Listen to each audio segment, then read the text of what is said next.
नमस्कार, रामराम मित्रांनो. तर खूप दिवसानंतर आपण आज परत आलेलो आहोत एका ठिकाणी, एका सुंदर अशा मंदिराला भेट द्यायला. ते मंदिर म्हणजे अहिल्यानगर जिल्ह्यातील खर्डा गावातील हे मंदिर आहे. हे एका सीताराम गडावरती असलेलं मंदिर आहे. तर या गडाला सीताराम गड असे का म्हणतात? तर एक खूप मोठे संत या ठिकाणी होऊन गेले, ज्यांचं नाव आहे सीताराम बाबा उंडेगावकर.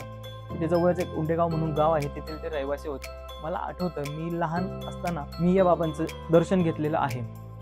कालांतराने त्यांचा देहांत झाला आणि त्यांची समाधी इथे बांधण्यात आली, म्हणूनच याला सीतारामगड असे म्हणतात. चला तर मग आपण त्या समाधी स्थळाचं दर्शन घेऊ. तर समाधी स्थळे मंदिराच्या तळघरात आहे. तर तिथे जाण्यासाठी 2 रस्ते आहेत, एक डावीकडून आणि एक उजवीकडून. एकादशीच्या दिवशी किंवा जेव्हा खूप सारी गर्दी असते तेव्हा तुम्ही डावीकडे जाऊन लाईनीत थांबून मंदिराचं दर्शन घेऊ शकता.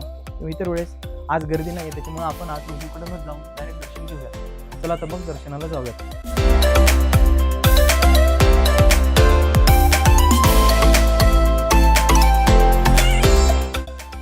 हा पहा, तळ मजल्यातील असलेला सभामंडप आणि ही असलेला मंदिराचा गाभारा. आतमध्ये गेल्यानंतर ही जी महादेवाची पिंड दिसते त्याच्या खाली सीताराम बाबांची समाधी आहे. या समाधीवरती सुबक अशी महादेवाची पिंड उभारण्यात आलेली आहे. महादेवाच्या पिंडीवरती हे जे उपकरण दिसत आहे ते सीताराम बाबांचं उपकरण आहे, जे त्यांनी आयुष्यभर त्यांच्या खांद्यावरती ठेवलं होतं. आणि त्यानंतर ही जी काठी दिसते ती सीताराम बाबांची काठी आहे, ती त्यांनी वापरली होती. त्यानंतर समोरच पिंडीच्या समोरच सीताराम बाबांची हुबेहूब अशी मूर्ती आहे.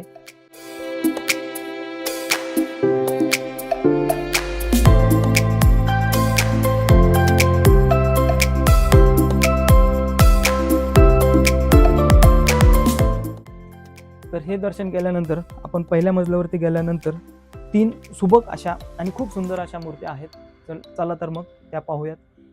हा आहे पहिल्या मजल्यावरील असलेला मंदिराचा सभामंडप आणि चला आतमध्ये जाऊन पाहूयात. तर पहिली म्हणजे मध्ये आहे विष्णू महाराजांची मूर्ती. विष्णू महाराजांच्या डाव्या साईडला आहे छत्रपती शिवाजी महाराजांची मूर्ती आणि एका बाजूला आहे श्रीराम प्रभुचंद्रांची मूर्ती. जशी मूर्ती अयोध्येत आहे तशी सेम मूर्ती इथे खर्ड्यामध्ये या मंदिरात स्थापित केलेली आहे. आजूबाजूच्या खेडेपाड्यातील लोकांची खूप सारी श्रद्धा या गडावरती आहे, त्यामुळेच हे खूप मोठं आणि सुंदर असं मंदिर स्थापन झालेलं आहे.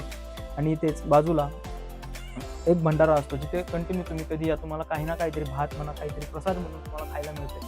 आणि तुम्हाला शुभ कार्य, लग्न वगैरे काय करायचं असेल तर जागाही उपलब्ध करून दिली जाते. तर असा हा खूप सुंदर असा सीतारामगड एकदा तरी नक्की पाहायला या. आणि हा व्हिडिओ कसा वाटला कमेंटद्वारे नक्की कळवा आणि आपल्या चॅनलला सबस्क्राईब करा.